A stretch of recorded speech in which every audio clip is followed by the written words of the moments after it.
Hello students, ఈ week MCQs చూద్దాము. First question. With reference to the issues related to the fertilizer subsidies in India, consider the following statements. Fertilizer subsidies కి సంబంధించి question అడగడం జరిగింది. అసలు ఈ fertiliser subsidies ఎందుకు న్యూస్లో ఉన్నాయంటే రీసెంట్గా మనం చాలాసార్లు న్యూస్ పేపర్ ఆర్టికల్స్లో సాయిల్ పొల్యూషన్ గురించి ఆర్టికల్స్ రావడం జరిగింది. సో ఆ కాంటెక్స్ట్లో మనకి ఫర్టిలైజర్ సబ్సిడీస్ గురించి న్యూస్లో ఉందన్నమాట. అసలు ఫర్టిలైజర్స్ అంటే ఏంటి అంటే సాయిల్కి న్యూట్రియంట్స్ కెమికల్గా మనం యాడ్ చేసే ప్రాసెస్ని ఫర్టిలైజర్స్ అంటాము. కెమికల్ కానీ కాదు, న్యాచురల్గా కూడా సాయిల్కి న్యూట్రియంట్స్ యాడ్ చేస్తే మనం ఫర్టిలైజ్ చేసాము అంటాం అనమాట. సాయిల్కి అవే ఎరువులు అని కూడా అంటారు మనం తెలుగులో చూసుకున్నట్టయితే. సో ఇక్కడ మనం ఫస్ట్ తెలుసుకోవాల్సింది ఏంటంటే ఫర్టిలైజర్కి అండ్ పెస్టిసైడ్కి మధ్య ఉన్న డిఫరెన్సెస్. పెస్టిసైడ్ అంటే ఏంటి? ఏదైనా ఇన్ఫెక్షన్ లాంటివి వచ్చినప్పుడు వాటికి వేసేటటువంటి మందుల్ని పెస్టిసైడ్స్ అంటాము. ఫర్టిలైజర్స్ ఎందుకు వేస్తాము? ఎందుకంటే న్యూట్రియంట్స్ని యాడ్ చేయడానికి మనం వేసేటటువంటి మందుల్ని ఫర్టిలైజర్స్ అంటాము. వాటిని తెలుగులో ఎరువులను కూడా అంటామని చెప్పాం కదా. సో ఇది బేసిక్ డిఫరెన్స్ తెలుసుకోవాలి. ఆ తర్వాత అసలు మనం చూసుకున్నట్టయితే ఈ ఫర్టిలైజర్స్ని 1960s టైంలో గ్రీన్ రివల్యూషన్ వచ్చినప్పుడు క్రాప్ ప్రొడక్షన్ అనేది చాలా పెరగాల్సి వచ్చిందనమాట. సో అందుకని అప్పటి నుంచి గవర్నమెంట్ ఆఫ్ ఇండియా ఈ ఫర్టిలైజర్స్ మీద సబ్సిడీలు ఇవ్వడం మొదలుపెట్టింది. సో దట్ ఏంటంటే అగ్రికల్చర్ చేస్తున్నటువంటి ఫార్మర్స్ ఎవరైతే ఉంటారో వాళ్ళు ఎఫర్డబుల్గా ఈ ఫర్టిలైజర్స్ని కొనుక్కుంటారు అండ్ కొనుక్కున్న ఫర్టిలైజర్స్ని వేస్తారు. కాబట్టి దానివల్ల ఫుడ్ ప్రొడక్షన్ పెంచొచ్చు అనే ఉద్దేశంతో ఈ ఫర్టిలైజర్ సబ్సిడీ అనే కాన్సెప్ట్ని తీసుకురావడం జరిగింది. అసలు ఫర్టిలైజర్స్ రకాలు ఏంటి చూద్దామన్నట్టు. 2 రకాలు ఉంటాయి అనమాట. ఒకటి ప్రైమరీ అంటారు, రెండోది సెకండరీ అంటారు. ప్రైమరీలో వచ్చేటప్పటికి ఏముంటుంది? యూరియా, ఇలాంటి ఫాస్ఫేట్, ఇవన్నీ ప్రైమరీ ఫర్టిలైజర్స్గా చెప్తారనమాట. సెకండరీ ఫర్టిలైజర్స్ వచ్చేటప్పటికి మనకి కాల్షియం, మెగ్నీషియం, వీటిని సెకండరీ ఫర్టిలైజర్స్గా చెప్తారు. సో ఒక్కసారి మనం స్టేట్మెంట్ చూద్దాం. ఫస్ట్ ఏంటి? Fertilizer subsidies aims to ensure availability of fertilizers to farmers at affordable prices. ఆ సబ్సిడీ ఇచ్చేదే ఫార్మర్కి ఆ ఫర్టిలైజర్ ఎఫోర్డబుల్గా ఉండాలి అని చెప్పేసేసి. సో ఫస్ట్ స్టేట్మెంట్ అనేది రైట్. సెకండ్ స్టేట్మెంట్ ఏంటి? The subsidy is provided only for urea based fertilisers while other fertilisers are sold at market prices. Actually ఇది ఓన్లీ యూరియా బేస్డ్కే కాదు, ఎన్పీకే లాంటి ఫర్టిలైజర్స్ కూడా ఈ సబ్సిడీ అనేది ఇస్తూ ఉంటారు అనమాట. ఇక్కడ ఇంకొక స్టాటిస్టిక్స్ మనం చూసుకోవాలి. ఏంటి అంటే ఈ గ్రీన్ రెవల్యూషన్ తర్వాత గవర్నమెంట్ సబ్సిడీస్ ఇవ్వడం మొదలుపెట్టింది అని చెప్పాం కదా మనం. సో అందులో భాగంగా దాదాపు 29 రకాలైనటువంటి ఫర్టిలైజర్స్కి సబ్సిడీస్ ఇస్తుంది అనమాట. కానీ అందులో 90% ఏం కొనుక్కుంటారంటే ఈ 24లో 90% పీపుల్ ఓన్లీ 7 మాత్రమే కొనుక్కుంటారు. ఇందులో కూడా ఎక్కువ శాతం యూరియానే కొనుక్కుంటారు. ఏంటిది? యూరియానే ఎక్కువ కొనుక్కుంటారు అనమాట. సో దీనివల్ల ఏమవుతుందంటే జనాలు ఎక్కువ యూరియాని వాడడం వల్ల సాయిల్లో ఒక ఇంబ్యాలెన్స్ అనేది క్రియేట్ అవుతుంది. అంటే యూరియా ఫర్టిలైజర్ ఎక్కువ ఉండడం వల్ల యూరియా పొల్యూషన్ అనేది ఎక్కువైపోతుంది. సో దానివల్ల ఏమవుతుంది?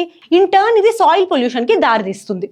సో ఒక్కసారి సెకండ్ స్టేట్మెంట్ చూద్దాము. This subsidy is provided only for urea-based fertilizers, while other fertilizers are sold at market prices అన్నాడు.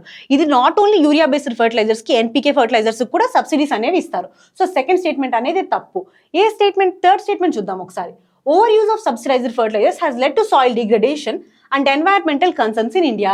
ఇది థర్డ్ స్టేట్మెంట్ రైట్. మనం ఇందాక చెప్పుకున్నాం కదా, చాలా మంది యూరియానే వాడుతున్నారు. సో దానివల్ల soil degradation and environmental issues కూడా తలెత్తుతున్నాయి. సో థర్డ్ స్టేట్మెంట్ అనేది కరెక్ట్. ఏమేమి స్టేట్మెంట్స్ కరెక్ట్ ఇక్కడ? 1 and 3. Answer will be B. Okay, ఇది ఫర్టిలైజర్స్ గురించి. Next question. Arrange the following countries in descending order based on the size of the foreign exchange reserves.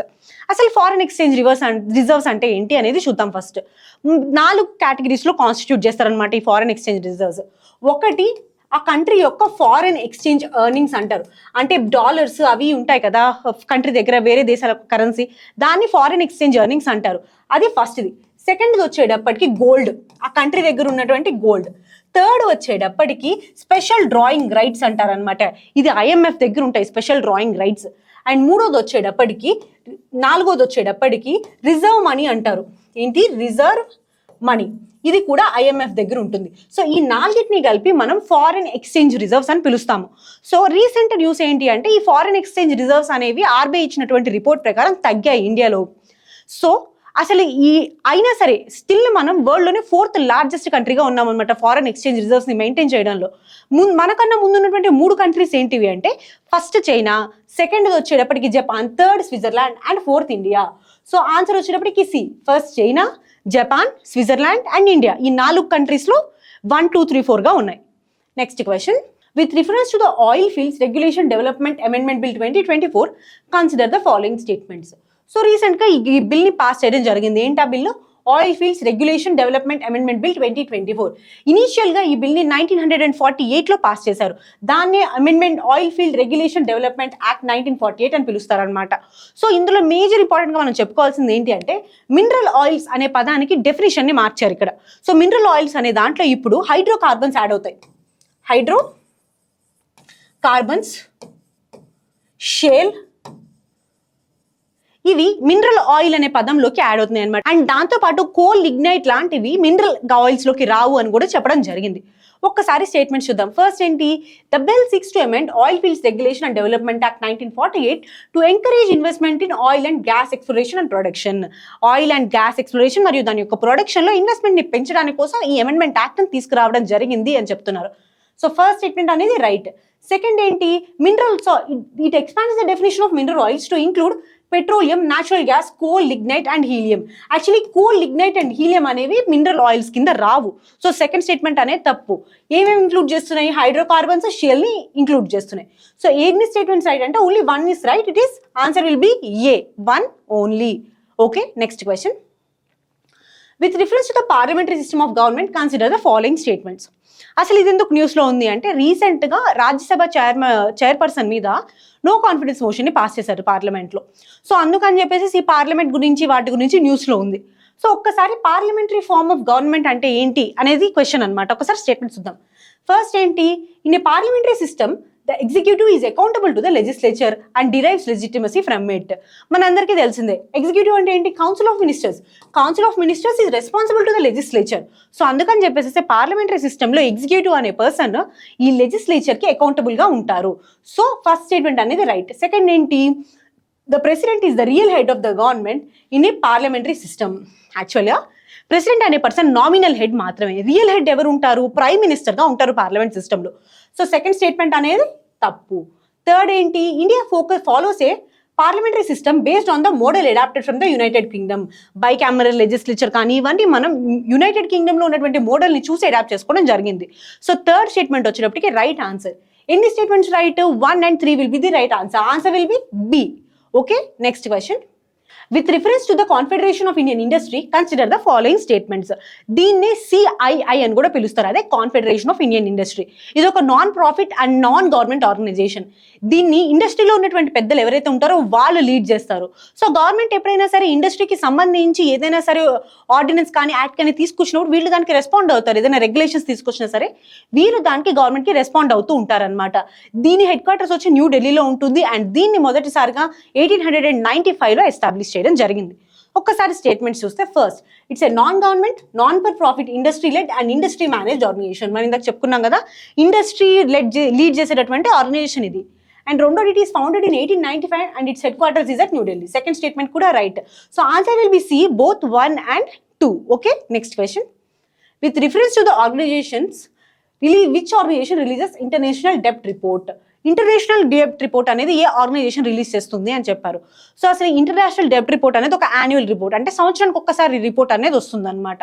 ఇది లో and middle income countries ఉంటాయి కదా, ఈ countries యొక్క డెప్ట్ ఎంత అనేది ఈ రిపోర్ట్లో చెప్తారు.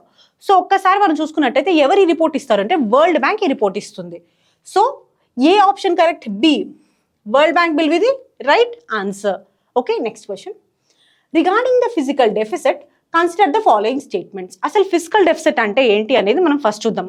ఫర్ ఎగ్జాంపుల్, మన రెవెన్యూ అంటే ఏంటి, ఆదాయం అనుకోండి, 100 రూపీస్ ఉంది అనుకోండి.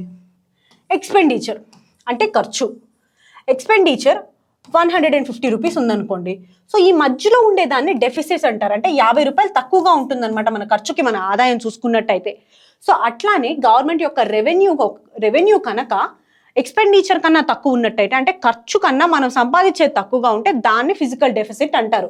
సో ఒక్కసారి మనం ఫస్ట్ స్టేట్మెంట్ చూసుకుంటే, physical deficit occurs when a governments total revenue exceeds it's total expenditure in a financial year.